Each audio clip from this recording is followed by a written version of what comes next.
बिस्मिल्लाहिर्रहमानिर्रहीम। मैं हूं शाहिद जमील, नॉर्वे के कैपिटल ओस्लो से। दोस्तों, आज के इस पॉडकास्ट में मैं आपको वेलकम करता हूं, खुश आमदीद कहता हूं। जैसा कि आपको पता है कि ये इंटरव्यू और पॉडकास्ट का एक सीरीज़ मैं शुरू कर रखी है। आज उस सिलसिले में 5वां प्रोग्राम हम रिकॉर्ड करने जा रहे हैं। मेरे साथ ओस्लो की बड़ी एक मशहूर मारूफ शख्सियत हैं जनाब डॉक्टर सैयद नदीम हुसैन साहब।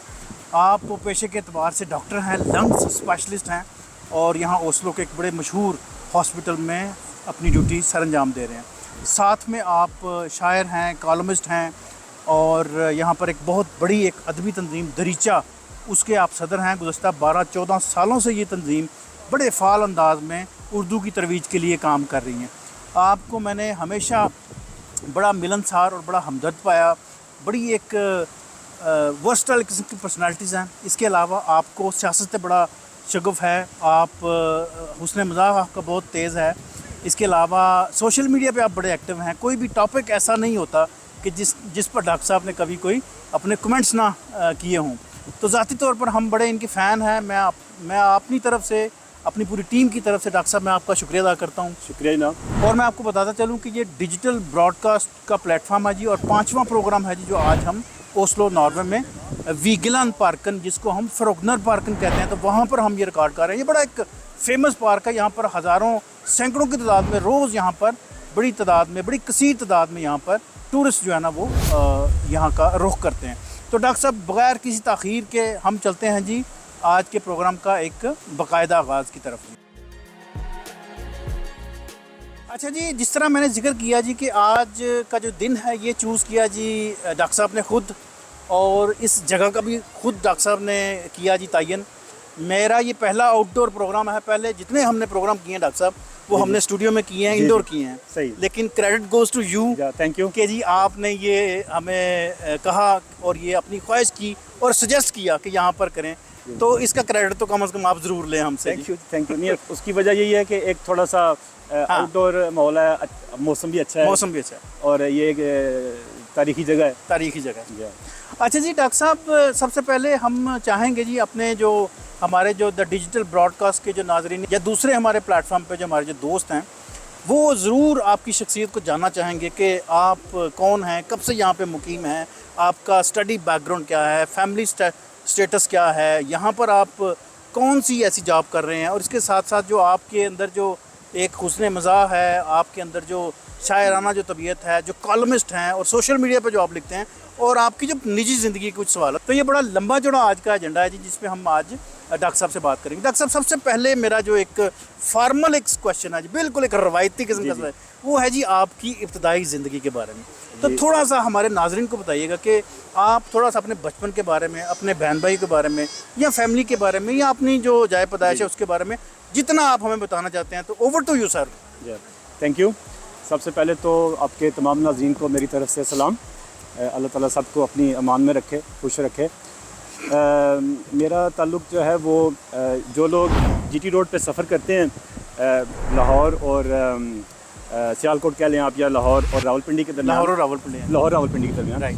तो जीटी रोड के ज़रिए उनको वो जानते हैं कि सराय आलमगीर जीटी रोड पे ही वाक़ है। मेरा ताल्लुक़ सराय आलमगीर से है। सराय आलमगीर के साथ ही एक छोटी सी जगह है, कोटियाँ नाम है उसका। कोटियाँ। तो पहले तो वो अलग गांव था, लेकिन फिर मेरा ख्याल है 70s के शुरू में या 60s के आखिर में वो फिर सराय आलमगीर, पहले यूनियन काउंसिल थी, फिर बल्दिया बन गई, तो उसमें आ गया। तो अब तो इतनी ज़्यादा आबादी हो गई है कि सराय आलमगीर और कोटियाँ वो गड़मड़ हो गए सारे। अब तो कोटियाँ बन गई हैं। कोठियाँ बन, वो बड़ी बड़ी कोठियाँ बन गई। ये अच्छा, मैं तो मजाक जी। तो वाकई ये बात सही है। अच्छा, तो वहाँ पे मैं पैदा हुआ। उसके बाद मेरे वालिद साहब जो हैं वो रावलपिंडी काम करते थे। मैं मतलब जब छोटा था तो वहाँ पे जॉब भी ली, तो हम लोग फिर वहाँ पे शिफ्ट हो गए रावलपिंडी। साथ ही रावलपिंडी को जो लोग जानते हैं उन जानते होंगे अटक आयल कंपनी। तो उसके साथ, बल्कि उसकी जो मुर्गा उसके साथ ही एक जगह है, उसकी सबसे बड़ी पहचान जो है वो अब शोएब अख्तर है। अच्छा। शोएब अख्तर मुर्गा से है। The Rawalpindi express. हाँ जी, वो मुर्गा रावलपिंडी एक्सप्रेस जी, मुर्गा से हैं जी। वो मुर्गा से, और हम लोग बचपन में मुर्गा रहते थे, वहीं पे स्कूल में पढ़ते थे। उसके बाद फिर अब नहीं ये नाम भूलेगा मैं। जी बिल्कुल। तो उसके बाद फिर हम लोग कुछ देर के लिए गांव वापस आ गए।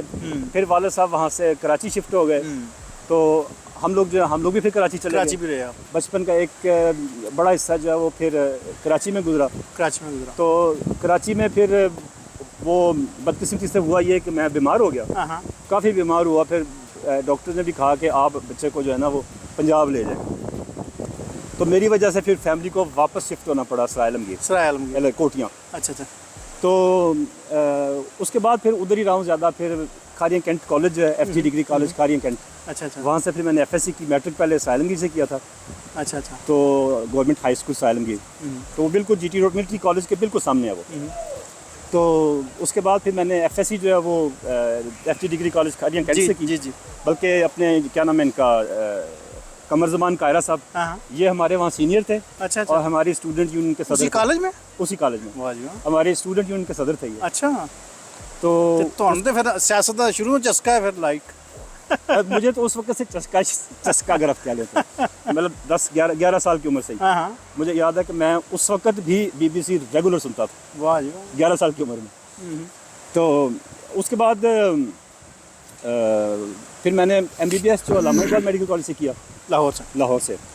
तो मैं अपने आप को बड़ा लकी समझता हूँ। मेरे आप हैं जी लकी जी डॉक्टर नहीं, साहब? अल्लामा इकबाल के मेडिकल कॉलेज के हवाले से भी हाँ। कि मुझे अल्लाह ताला ने बहुत अच्छे दोस्त दिए जिनके साथ मेरा अभी भी रब्ता है। हमारा एक WhatsApp ग्रुप है जहाँ पे हम सारा दिन गप्पे लगाते रहते हैं। फुल स्टैंडी हैं? हाँ जी। तो सारा दिन मतलब सियासत पे गुफ्तगू करते हैं, मतलब मुख्तलिफ मौज़ूआत पे हमारी गुफ्तगू होती है। तो उसके बाद फिर मैं यहाँ पे आ गया। तो यहाँ पे आने के बाद फिर जो यहाँ के मुख्तलिफ रिक्वायरमेंट्स हैं मेडिकल की जो तालीम है उसको अप्रूव करवाने के लिए यहाँ पे, तो वो मुझे तकरीबन 3.5 साल लग गए। ठीक है। ज़बान सीखी, फिर वो कोर्सेज किए। उसके बाद फिर चल यहाँ पे फिर स्पेशलाइज़ किया। फिर यहीं पे मतलब मैं शादी की वजह से आया था, तो यहीं पे शादी हुई, अल्लाह ताला ने 2 बच्चे दिए। तो अब जो है कि बाद मैंने स्पेशलाइज़ किया लंग्स में। तो लंग्स डिजीज़ का मैं स्पेशलिस्ट हूँ। फिर जिस हॉस्पिटल में मैं काम करता हूँ वहाँ पे मैं 8 साल जो है वो अपने लंग डिपार्टमेंट का हेड भी रहा हूँ। अच्छा। तो लेकिन यह है कि अब कुछ अरसे से मैं छुट्टी पे हूँ, लेकिन अभी अगले महीने मेरा इरादा है काम शुरू करने का दोबारा। ठीक है। अच्छा जी, ये मुख्तसर जो है ना, मुख्तसर तारफ़ है। डॉक्टर साहब मैं आपको बिल्कुल जी मोखल करूँगा, थोड़ा सा आपको मैं इंटरप्ट करूँगा थोड़ा सा। आपने जिस तरह बताया जी कि आपकी अल्लामा इकबाल कॉलेज से है जी मेडिकल की आपने जब तालीम वहाँ पर, तो कितना आसान था वहाँ पे एडमिशन लेना? आप कहते हैं जी मैं बड़ा लकी हूँ, तो आपका जो ताल्लुक़ है वो सराय आलमगीर से था और सडनली आपने डिसाइड किया, आपके पेरेंट्स ने डिसाइड किया या आपके दोस्तों ने आपको इनवाइट किया, ये सारा थोड़ा सा मुझे ज़रा माजरा सुनाइए कि आपको वहाँ पर एडमिशन किस तरह मिला? मैं असल में मुझे ख़ुद तो इतनी इन्फॉर्मेशन नहीं थी। मेरे एक कज़न है, वो उस वक्त ये है ना OTS मंगला, जहाँ पे हमारे जो आर्मी चीफ़ है, मौजूदा army chief general Asim Munir साहब भी जहाँ के तालीमी याफ्ता है, तो वो उन्हीं दिनों में मेरे एक कज़न वहाँ पे थे। अच्छा। वो भी ट्रेनिंग ले रहे थे। बाद में वो मेजर रिटायर हुए हैं। अच्छा। भाईजान ज़ाहिर हुसैन। राइट। तो भाईजान के पास मैं अक्सर जाया करता था। उनके वहाँ पे एक स्टूडेंट थे साथ, वो अल्लामा इकबाल मेडिकल कॉलेज छोड़ के आर्मी ज्वाइन की थी उन्होंने।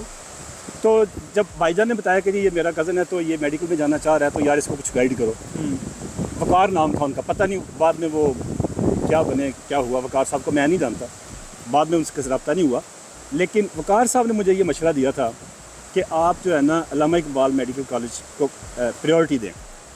उनके कहने पे क्योंकि जब हमने अप्लाई किया था 1984 में, तो उस वक्त ये रूटीन थी कि वो एक फॉर्म होता था जैसे इधर नॉर्वे में होता है। जी जी। उस पर आपने प्रायोरिटी लिखनी होती है, नंबर 1, नंबर 2, नंबर 3, नंबर 1, 2 जितने मेडिकल कॉलेज थी पंजाब में।